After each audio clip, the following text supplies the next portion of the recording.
রাজশাহীর এক প্রত্যন্ত গ্রামে জন্ম নেয় রুবিনা। পরিবারের আর্থিক অবস্থা মোটেও ভালো ছিল না। বাবা ছিলেন একজন দিনমজুর, মা গৃহিণী।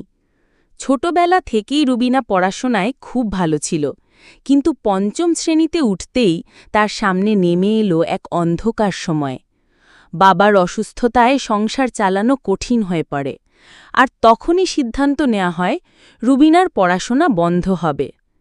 রুবিনা কাঁদতে কাঁদতে বলেছিল, আমি লেখাপড়া করতে চাই, আমাকেও মানুষ হতে হবে। তবে জীবন তার কথা শোনেনি।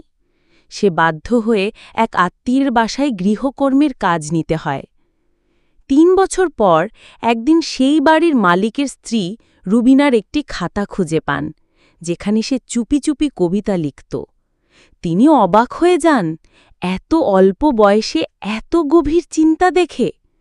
এরপর শুরু হয় রুবিনার জীবনের নতুন অধ্যায়।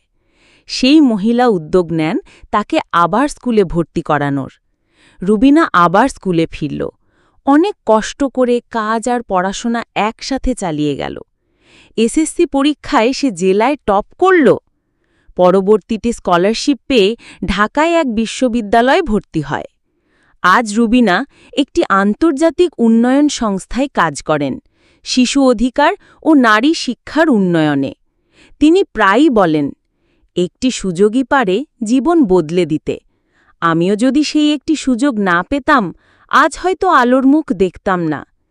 এই গল্প আমাদের মনে করিয়ে দেয়, সংকট যত গভীরই হোক না কেন, প্রত্যাশা ও একটি সুযোগ জীবনকে বদলে দিতে পারে।